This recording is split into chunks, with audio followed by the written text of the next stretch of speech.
வணக்கம். ஆன்மா மலரட்டும், ஒளிரட்டும்.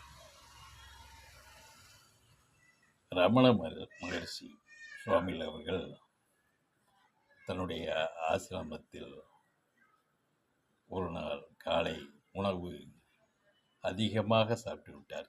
ஹெவியாக சாப்பிட்டு விட்டார். ரொம்ப டேஸ்டாக இருக்கும். சாப்பிட்ட பின்னாடி என்ன பண்ணுறாருன்னா, நம்ம மதிய சாப்பாடு சாப்பிடக்கூடாது, இங்கே இருந்தால் தான் சாப்பிட வச்சுருவாங்க அப்படின்ட்டு ஆசிரமத்தை விட்டு ஓப்பி அடிக்கிறார். மேலே மலைக்கு போய் நடந்து கொடுக்க மேலே போயிடலான்னு அப்போ கடந்து விடுகிறார். மட்டும் கடந்து சென்றால் அங்கே ஆசிரமத்தில் அந்த மலையில் இருக்கக்கூடிய விவசாயிகள் பெண்கள் ஒரு 7 பேர் காலை உணவு அருந்துவதற்காக சுவாமிகிட்ட கேட்குறாங்க, சுவாமிகள் இங்கே பக்கத்தில் தண்ணீர் எங்கே இருக்குது அப்படின்னு. அவர் ஒரு இடத்த காட்டிக்கிட்டு இந்த இடத்துல இருக்குங்கிறார்.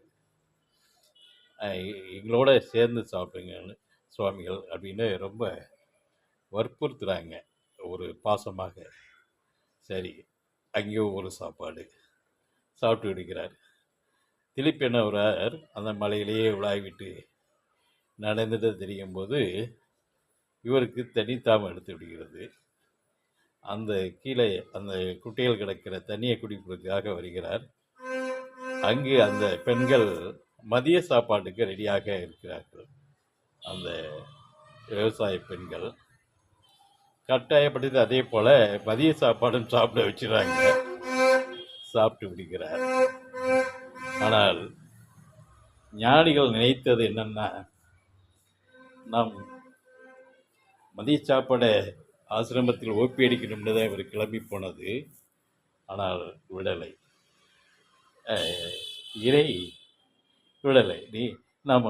நம்மளுக்கு எது கிடைக்க இருக்கிறதோ அது கிடைத்துவிடும். அதான் இவர் ஓப்பி அடித்தாலும் அவருக்கு கிடைக்கக்கூடிய நிலை எங்கேருந்தோ வருகிறது, கட்டாயப்படுத்துகிறது, உணவருந்த வைக்கிறது. இதுதான் உண்மை.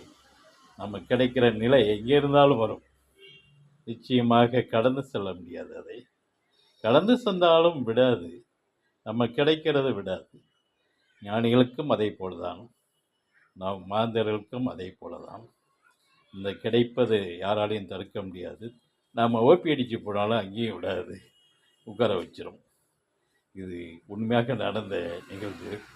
சாப்பிடக்கூடாதுன்னு போன ஒரு மகானை